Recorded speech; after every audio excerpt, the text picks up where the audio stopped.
Masalah-masalah yang sedang kita hadapi, keluhkan kepada Allah, minta jalan keluarnya. Apapun sifatnya, kebutuhan-kebutuhan yang kita ingin agar terpenuhi, minta kepada Allah. Allah akan penuhi itu semua. Sampaikan kepada Allah Subhanahu wa Ta'ala. Allah mengatakan petunjuk itu ada dari aku. Mintalah dari aku. Allah suruh minta. Allah punya cara, teman-teman sekalian, memenangkan kita, memberikan dukungannya. Dan cara Allah sangat cantik. Kalau sudah Allah Subhanahu wa Ta'ala yang memberikan pertolongannya.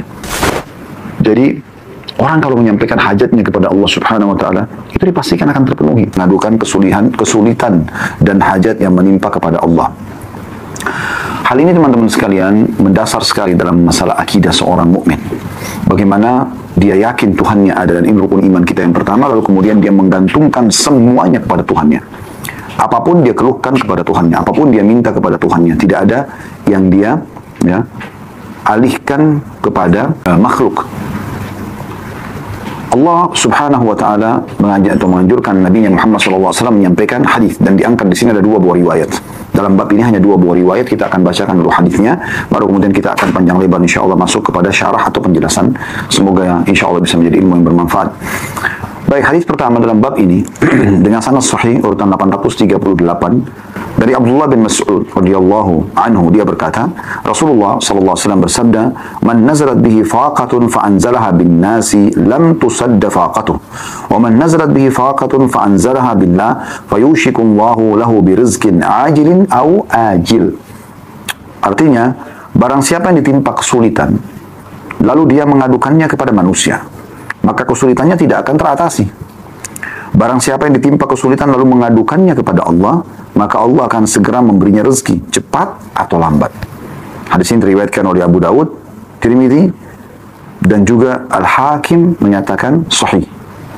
Hanya saja, dalam riwayat Hakim, ada lafaz, "Ausyaqallahu lahu bil ghina, imma bimautin ajilin, au ginan ajil." Allah akan segera memberikannya kecukupan kalau dia keluhkan permasalahannya kepada Allah, bisa dengan kematian yang segera sehingga dia bertemu dengan Tuhannya dan mendapatkan balasan amal-amalnya, atau kekayaan yang akan datang ya, atau tertunda ya. Dua buah riwayat ini yang diangkat dalam bab ini memberikan gambaran kepada kita secara umum dulu bagaimana Nabi alaihi salatu wassalam mengajarkan kepada kita agar jangan menggantungkan nasib pada manusia. Berapa banyak orang yang selalu sibuk, nasibnya setiap hari dia gantungkan pada makhluk, yang sebenarnya manusia itu sama dengan dia. Tidak ada bedanya. Dia memiliki dua mata, kita juga memiliki dua mata, dua tangan, dua kaki. Masing-masing memiliki waktu 24 jam. Kebetulan saja dia diberikan jabatan oleh Allah Subhanahu wa Ta'ala. Diberikan kelebihan oleh Allah Subhanahu wa Ta'ala. Dan kita tinggal meminta kepada Allah Subhanahu wa Ta'ala. Tinggal minta saja. Tidak ada sesuatu yang berat. Hanya alhamdulillah wassalatu wassalamu ala rasulillah, memuji Allah Subhanahu wa Ta'ala, membaca salawat kepada Nabi SAW, baru kemudian sampaikan hajat. Ya Allah, sembuhkan saya. Ya Allah, berikan saya. Ya Allah, ampuni saya. Ya Allah, mudahkan urusan saya. Ya Allah, si fulan ya, lunakkan hatinya, berikan hidayah, suami, istri, anak, dan seterusnya. Umar bin Khattab radhiyallahu anhu pernah menghadapi sebuah permasalahan dengan Bilal radhiyallahu anhu di masalah pembagian harta warisan di negeri ya, Persia ya, pada saat muslimin berhasil menaklukkan, maka Umar mengatakan, aku pun ya, menolong hajatku ya, terhadap Bilal di sholat malamku, minta kepada Allah Subhanahu wa Ta'ala. Dan para kaum salafus salih merasa luar biasa itu, menyampaikan hajat kepada Allah ini memberikan solusi yang luar biasa, yang di luar daripada jangkauan akal manusia. Seorang dai Saudi menceritakan pengalaman dia pribadi. Saya lihat cuplikan ceramahnya ya. Dia mengatakan dia pergi ke Mesir. Kemudian setelah dia sampai di Mesir, dia pergi dari kota ibu kotanya, Kairo, ke Iskandaria, ke satu kota yang lain. Kemudian dia bilang pada saat di Kairo, dia mengenal satu pengurus masjid dan dia pergi ke masjid itu pada saat dia mau pulang ke Saudi setelah selesai pengajian di kota Iskandaria ini. Dia bilang, saya pun tiba malam. Kalau saya nginap di hotel juga waktunya sangat kepepet, dan saya ingin malam ini nginap di masjid, di rumah Allah. Saya hubungi pengurus masjid, mereka menerimanya walaupun sudah agak telat waktunya, kurang lebih jam ya, 12, jam 1 malam tibanya gitu. Kemudian mereka mengatakan, baiklah masjid sudah kami siapkan, silakan setiap saat Anda bisa datang gitu. Dia bilang, saya tiba di kota Kairo tengah malam, jam 1 malam gitu kan. Dia bilang setelah saya masuk ke dalam masjid, saya temukan masjid menyala lampunya semua dan seperti memang sudah dipersiapkan gitu ya. Namun dia bilang tidak ada pengurus masjid, saya tidak tahu, mungkin karena mereka sudah istirahat, sudah jam 1 malam. Namun di mihrab, di dekat mihrab ada satu orang yang lagi sujud. Dan lama sekali sujudnya. Saya pun datang mendekati orang tersebut, kemudian saya coba dengarkan, dia ngomong apa orang ini gitu. Ternyata dia menyampaikan keluhannya kepada Tuhannya dalam sujudnya. Dia mengatakan, ya Allah, sungguhnya istriku ya, membutuhkan uang untuk operasi. Dan kalau tidak operasi dia bisa meninggal dunia. Aku perlukan permasalahan kepadamu ya Allah, karena aku tidak punya uang sama sekali. Ya. Dan dia sebutkan angka uang yang dia butuhkan itu. Sudah selesai dia sampaikan seperti itu. Dia bilang, orang ini, dai ini, mendekati orang tersebut, menunggu sampai selesai dia salam dari sholatnya. Lalu ditanyakan, ada masalah apa? Dia bilang, masalah istri saya sedang sakit, harus operasi. Dan kalau besok tidak dioperasi mungkin bisa mengancam nyawanya. Saya sendiri tidak punya uang. Saya lupa angka pasnya ya, tapi kalau tidak salah sekitar 20 ribuan pon Mesir ya. Kalau saya tidak salah gitu. Kemudian kata dai ini, apa yang sudah kau lakukan sesuatu yang sudah sangat luar biasa, dan yakinlah Allah akan berikan kepadamu jalan keluar. Lanjutkan doamu. Dai ini mengatakan, orang itu pun terus berdoa, mengulang-ulangi doanya, dan saya pun kena ngantuk, saya istirahat. Setelah saya sholat malam beberapa rakaat, saya istirahat. Menjelang subuh, azan subuh saya dibangunkan untuk penghulu masjid, syekh bangun gitu ya, dibangunkan. Lalu kemudian saya wudhu, lalu saya sholat qobliyah atau sholat sunnatul fajr ya, qobliyah subuh. Kemudian dikomakan sholat, tiba-tiba saja pengurus masjid mengatakan, Syekh silakan jadi imam buat kami. Kata Syekhnya, saya lagi capek, mungkin kurang pas. Enggak, silakan walaupun ayat-ayat pendek. Maka dia bilang, saya pun jadi imam. Subhanallah, begitu selesai sholat, salam, lagi zikir, ada satu orang datang. Dia mengatakan, Syekh, saya mengenal Anda, saya mengikuti ceramah-ceramah Anda di YouTube, dia bilang, ya. Dan saya ini punya hajat dengan Anda.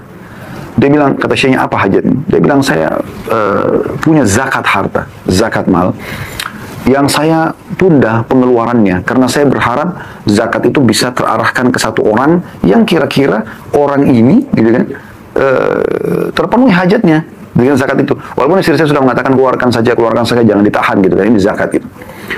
Lalu kata Syekhnya, berapa uang yang kau mau keluarkan? Dia sebutkan, ya jumlahnya seperti jumlah yang dibutuhkan oleh orang yang semalam nangis-nangis itu.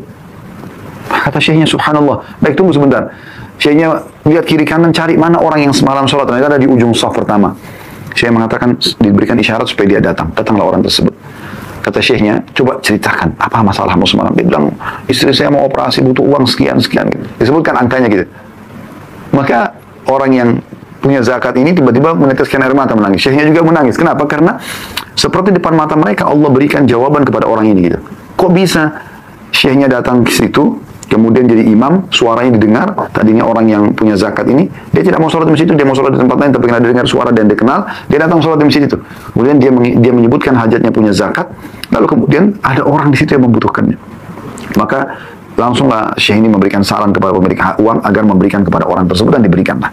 Dan dengan diberikan, maka selesailah masalah orang tersebut. Ya, kata Syekhnya, bahkan saking gembiranya orang tersebut, dia mengatakan, segala puji bagimu ya Allah, gitu. Ya. Jadi orang kalau menyampaikan hajatnya kepada Allah Subhanahu wa Ta'ala, itu dipastikan akan terpenuhi. Tapi kalau kita minta-minta sama orang, teman-teman sekalian, bisa diberi, bisa tidak. Ya, bisa diberi, bisa tidak. Walaupun kalau sudah dalam keadaan kepepet, kita boleh mengajukan, kita boleh meminta, tidak ada masalah. Tapi permasalahannya di sini, ya, kalau kita tidak minta kepada Allah Subhanahu wa Ta'ala, hanya menggantungkan pada manusia, terus bergantung pada manusia. Makanya di sini dikatakan oleh Nabi SAW, siapa yang ditimpa kesulitan, sekecil sampai sebesar apapun, lalu dia mengadukan kepada manusia, maka kesulitan tidak akan teratasi. Tapi kalau dia ditimpa kesulitan lalu dia mengadukan kepada Allah, Allah pasti akan memberikan kepada dia, cepat atau lambat. Kalau Anda mengatakan, Ustaz, saya punya penyakit, saya sudah berdoa kepada Allah berulang-ulang, sudah berhari-hari, berbulan, minggu-minggu, berbulan, bahkan mungkin ada tahunan, tapi saya belum melihat hasilnya. Ini pernah disinggung oleh Ibnu Qayyim rahimahullah. Sehingga saya sering mengatakan, kalau ada orang yang sudah berdoa, lalu kemudian dia menganggap doanya belum diterima karena belum melihat hasilnya, ini pemahaman yang keliru. Misal contoh, anaknya sakit, lalu mengatakan, ya Allah sembuhkan anak saya, tapi anaknya belum sembuh. Bukan Allah belum terima. Allah sudah memberikan kepada dia. Kalau seandainya dia tidak berdoa, mungkin penyakit anaknya akan lebih parah. Satu sisi. Sisi yang lain, Allah juga ingin memberikan tambahan pahala kepada orang ini. Karena memang dalam sebuah hadis dikatakan, sebuah riwayat, bahwasanya Nabi SAW bersabda, Allah berfirman, kalau Allah ya, Nabi SAW bersabda, kalau Allah melihat atau mendengar doa yang indah dari seorang hamba, Allah terlambatkan jawabannya, agar hamba tersebut tetap dalam doanya. Dan kalau seandainya hamba ini memahami bagaimana doa-doa yang dia sampaikan, yang dia keluhkan kepada Allah Subhanahu wa Ta'ala itu, walaupun dia belum melihat ya depan matanya apa yang dia inginkan semua diberikan, dia akan panen itu tetap dalam bentuk pahala di hari kiamat. Dia tidak akan pernah berhenti berdoa. Dalam sebuah riwayat juga disebutkan bahwasanya nanti pada hari kiamat ada orang-orang yang datang lalu diberikan pahala bergunung-gunung. Mereka pun bertanya-tanya, pahala dari mana nih? Mereka sendiri mengatakan kepada berkata kepada para malaikat, ini dari mana nih pahala? Kok saya nggak pernah tahu ini gitu, saya buat apa? Maka kata para malaikat, ini adalah doa-doa kalian yang belum kalian melihat mendapatkan hasilnya di dunia. Maka pada saat itu mereka berharap agar seluruh doa yang mereka munajatkan di dunia, Allah nggak berikan dunia, supaya mereka panen dalam bentuk pahala di hari kiamat. Saking besarnya pahalanya gitu. Bisa juga Allah dengan hikmahnya mungkin ya menunda kesembuhan anak tersebut dengan hikmah. Allah lebih sayang kepada anak itu daripada kita. Mungkin kalau anak itu sembuh malah menyusahkan orang tuanya, sehingga Allah biarkan dalam keadaannya. Jadi banyak sekali hikmah yang bisa kita ambil. Sudah menjadi sunnatullah, sistem yang Allah ciptakan. Orang yang beriman pada Allah, yang menggantungkan nasibnya pada Allah, Allah akan berikan. Orang yang kufur kepada Allah, Allah akan binasakan. Itu sudah menjadi sunnatullah, sistem. Terlalu banyak manusia sebelum kita yang Allah jadikan sebagai contoh. Ada Fir'aun di zaman Nabi Musa AS, ada Namrud di zaman Ibrahim AS. Banyak sekali gitu. Banyak sekali. Dan Allah menyebutkan dalam surah Ar-Rum, teman-teman sekalian, surah nomor 30, ayatnya ayat 9, Allah suruh kita berjalan di muka bumi, lihat itu. Supaya jangan kita mengikuti orang-orang yang sudah terlanjur Allah hukum, dan kita mengikuti jalan orang-orang justru yang Allah sudah selamatkan. Nabi dan para sahabatnya ridwanullah alaihim, dan jangan ikuti Abu Jahal dan Abu Lahab dan grup-grupnya, gitu kan? Begitu juga dengan Nabi Musa AS dan sahabat-sahabatnya, dan jangan ikuti mereka, dan jangan ikuti Fir'aun dan grup-grupnya, Haman, Qarun, dan seterusnya. Allah mengatakan dalam firman ini, A'udzubillahi minasyaitonir surah Rum, surah nomor 30 ayat 9-nya, awalam yasiru fil ardi fayanzuru kaifa kana 'aqibatul ladzina min qablihim kanu ashadda minhum quwwatan wa atharu al-arda wa 'amaruha aktsara mimma 'amaruha wa ja'atuhum rusuluhum bil bayyinat wa ma kana Allahu liyadhlimahum walakin kanu anfusahum yadhlimun. Apakah mereka tidak mengadakan perjalanan di muka bumi dan memperhatikan bagaimana akibat yang diderita oleh orang-orang ya sebelum mereka yang kufur kepada Allah, yang tidak mau kembalikan permasalahan kepada Allah, tidak meyakini keberadaan Allah. Orang-orang itu adalah lebih kuat dari mereka dan telah mengelola bumi serta memakmurkannya lebih banyak daripada apa yang telah mereka makmurkan, dan telah datang kepada mereka rasul-rasul mereka dengan membawa bukti-bukti yang nyata. Maka Allah sekali-kali tidak berlaku zalim kepada mereka, akan tapi mereka lah yang berlaku zalim kepada diri mereka sendiri. Di ayat 10-nya Allah mengatakan, "Tsumma kana 'aqibatal ladzina asa'u as-su'a an kadzdzabu bi ayatillahi wa kanu biha yastahzi'un." Kemudian akibat orang-orang yang mengerjakan kejahatan, orang yang jauh dari Allah Subhanahu wa taala, justru ada masalah ke diskotik, ke bar, maksiat kepada Allah Subhanahu wa taala. Kemudian akibat orang-orang yang mengerjakan kejahatan adalah azab yang lebih buruk karena mereka mendustakan ayat-ayat Allah dan mereka selalu memperolok-oloknya. Jadi Allah mengingatkan kita di sini. Pertanyaan sederhana teman-teman sekalian, kenapa kita tidak mau kembali kepada Allah? Kenapa kita tidak mau kembali kepada Allah Subhanahu wa taala? Kenapa kita tidak mau bermunajat? Kenapa teman-teman sekalian kita tidak jadikan Allah sebagai hal yang nomor satu? Ada masalah apapun, introspeksi kita dulu antara hubungan kita dengan Allah Subhanahu wa taala. Coba lakukan resep sederhana ini. Masalah apapun yang Bapak Ibu sedang hadapi, coba introspeksi dulu, introspeksi diri, hubungan kita dengan Allah Subhanahu wa taala. Itu aja dulu. Ada apapun, siapapun yang mengganggu kita, langsung kita kembali kepada Allah bermunajat. Ya Allah, kalau seandainya ini karena dosa hamba-Mu, maafkanlah. Ya. Kalau ini adalah aib hamba-Mu, tutupilah. Kalau ini adalah cobaanmu, maka sabarkanlah. Kita minta kepada Allah SWT. Lalu kita nikmati itu, prosesnya. Allah punya cara, teman-teman sekalian, memenangkan kita, memberikan dukungannya. Dan cara Allah sangat cantik. Kalau sudah Allah Subhanahu wa taala yang memberikan pertolongannya. Allah mau kita manja, kenapa kita nggak manja kepadanya? Dan di saat Allah Subhanahu wa taala sedang memberikan cobaan kepada kita sehingga akhirnya kita kembali kepadanya, justru itu Tanda kutip, Allah sedang menginginkan kita kembali kepadanya. Mungkin kalau tidak ada cobaan tersebut, kita lalai dengan nikmat-nikmat yang ada. Maka Allah turunkan cobaan supaya kita lebih nikmat dalam berdoa, sujud, lebih coba ya bermuhasabah, mungkin ada dosa saya ini, kita bertobat dan istighfar kepada Allah. Maka itu keselamatan buat kita sebenarnya. Ya. Oleh karena itu teman-teman sekalian, kembali kepada Allah Subhanahu wa taala. Ingat selalu bagaimana para sahabat Nabi kalau sendal mereka putus, mereka selalu memohon hanya kepada Allah Subhanahu wa taala. Haus minta kepada Allah, lapar minta kepada Allah. Semuanya diminta kepada Allah Subhanahu wa taala. Tidak ada yang tidak diminta kepada Allah Subhanahu wa taala. Mari kita renungi sama-sama hadis Nabi alaihi salatu wassalam. Hadis yang mulia tentang masalah Allah memang memerintahkan kita agar bergantung kepadanya. Allah memang memerintahkan kita agar bergantung kepadanya. Dan memang hadis ini berbicara tentang masalah ya, rincian ya, daripada kebutuhan-kebutuhan kita. Ya. Misal contoh, atau kita mulai dari potongan hadis ya. Dari Abi Dzar radhiyallahu anhu, beliau menyampaikan an Nabi sallallahu alaihi wasallam bahwasanya Nabi sallallahu alaihi wasallam yarwi an Rabbih azza wajal, dia meriwayatkan dari Tuhannya yang maha mulia dan maha tinggi, annahu qala, bahwasanya Allah berfirman, ya ibadi inni haramtu dzulma 'ala nafsi wa ja'altu bainakum muharraman fala tadzalamu. Wahai hamba-hambaku, sesungguhnya aku mengharamkan kezaliman atas diriku, jadi Allah tidak akan pernah menzalimi kita. Jangan pernah berpikir kalau seandainya kita beribadah lalu kita tidak terima balasannya, kecuali kita tidak ikuti syaratnya, atau kita sudah bermunajat lalu Allah belum kasih, atau Allah tidak kasih ya. Allah tidak akan zalimi. Allah haramkan terhadap dirinya dan aku jadikan itu haram di antara kalian, maka jangan kalian saling menzalimi. Kemudian Allah rincikan lebih dalam. Ya ibadi, kullukum dhallun illa man hadaituhu fastahduni ahdikum. Wahai hamba-hambaku, kalian semua sesat, kecuali yang telah aku berikan petunjuk, maka hendaklah kalian minta petunjuk kepada aku, maka aku akan memberinya. Petunjuk dalam hal apapun. Masalah-masalah yang sedang kita hadapi, keluhkan kepada Allah, minta jalan keluarnya. Apapun sifatnya, kebutuhan-kebutuhan yang kita ingin agar terpenuhi, minta kepada Allah. Allah akan penuhi itu semua. Sampaikan kepada Allah Subhanahu wa ta'ala. Allah mengatakan petunjuk itu ada dari aku. Mintalah dari aku. Allah suruh minta. Dan subhanallah ada hadis riwayat Tirmidzi mulia sekali. Kata Nabi SAW, man lam yadu Allah yaghdab alaih. Siapa yang tidak minta kepada Allah, justru tidak minta, Allah murka padanya. Allah anggap ini orang sombong gitu. Dan seorang penyair Arab mengatakan kurang lebih makna syairnya, jangan kau minta pada manusia, yang kalau kau minta padanya dia akan marah. Sekali kita minta, dua kali kita minta, mungkin dia masih memberi, 3 kali, 4 kali dia akan marah. Tapi mintalah kepada zat Allah Subhanahu wa ta'ala. Kalau kau tidak minta, justru dia marah. Lalu kenapa kita tidak minta kepada Allah? Lalu Allah mengatakan selanjutnya, ya ibadi kullukum ja'in illa man at'amtuhu fastat'imuni at'imkum. Wahai hamba-hambaku, kalian semua lapar kecuali yang aku beri makan. Maka hendaklah minta makan kepadaku, pasti aku memberinya. Makan, minta kepada Allah. Kemudian selanjutnya Allah mengatakan, ya ibadi kullukum arin illa man kasautu fastaksuni aksukum. Wahai hamba-hambaku, asalnya kalian telanjang. Lahir di muka bumi ini tidak punya pakaian kan?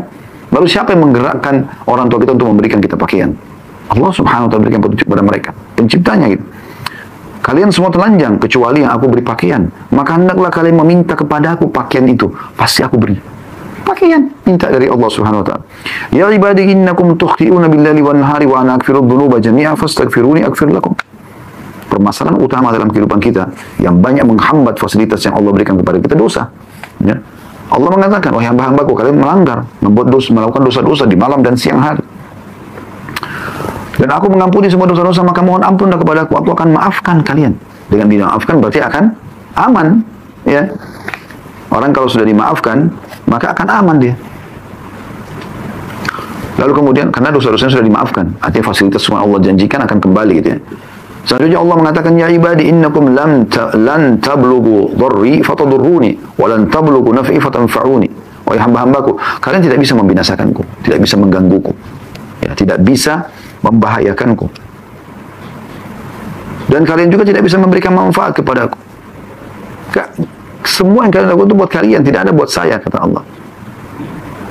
Ya ibadi law anna awwalakum wa akhirakum wa insakum wa jinnakum kana ala atqa qalbi rajulin wahidin minkum ma zada dzalika fi mulki syai'a. Wahai hamba-hambaku, kalau seandainya orang yang terdahulu di antara kalian dan orang-orang yang terakhir di antara kalian dari seluruh golongan jin, manusia dan jin, semuanya menjadi orang yang paling bertakwa di antara kalian. Hatinya semua menjadi orang yang paling patuh kepada Allah. Semuanya miliaran ini semua jadi orang baik, gak ada orang jahat itu. Maka itu tidak akan menambah sedikit pun dari kekuasaanku. Aku nggak butuh itu, kata Allah. Ya ibadi law anna awwalakum wa akhirakum wa insakum wa jinnakum kana ala afjari qalbi rajul wahid ma naqasa dzalika min mulki syai'a. Wahai hamba-hambaku, kalau seandainya orang yang terdahulu di antara kalian dan yang terakhir di antara kalian dari seluruh manusia dan jin semuanya menjadi orang yang paling jahat. Siapa yang paling jahat? Misalnya Fir'aun. Semuanya seperti Fir'aun nih, gitu kan. Maka itu tidak mengurangi sedikit dari kekuasaan dan kerajaanku. Tak ada pengaruhnya. Kaum sejahtera pun tidak ada hubungan. Tidak ada pengaruhnya kepada aku, kata Allah.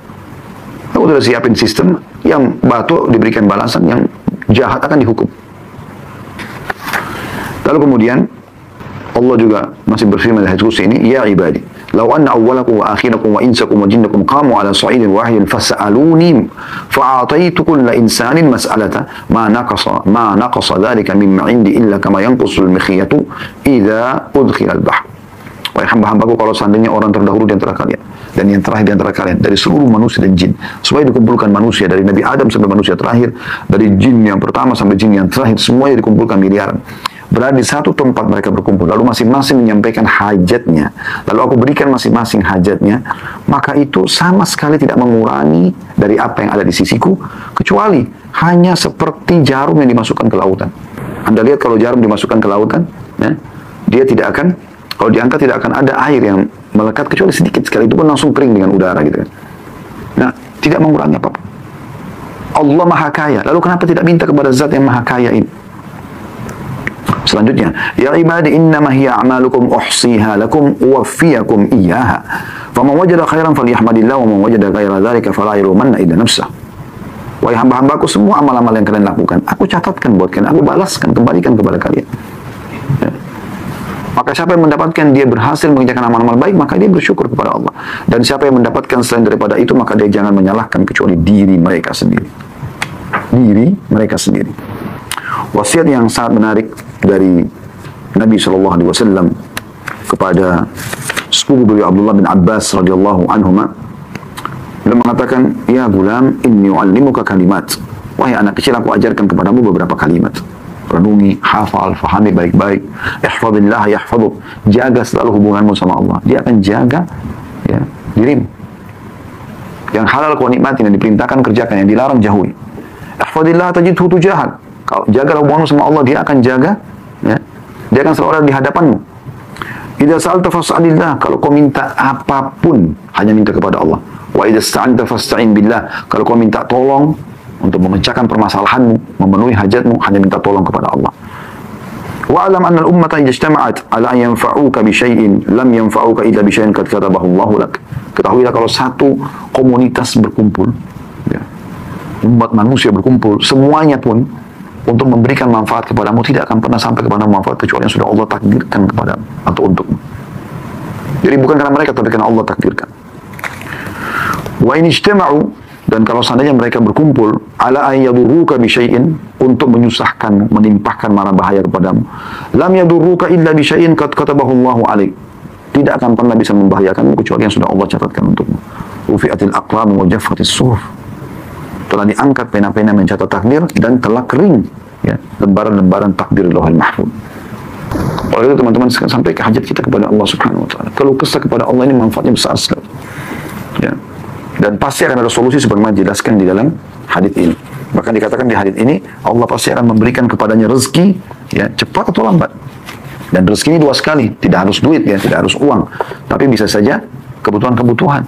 Bahkan termasuk dalam rezeki adalah kalau permasalahan kita terpecahkan. Misal contoh, ada orang sakit, dia berharap sembuh, lalu Allah sembuhkan. Itu kan juga rezeki, karena dengan itu dia bisa beraktivitas lagi.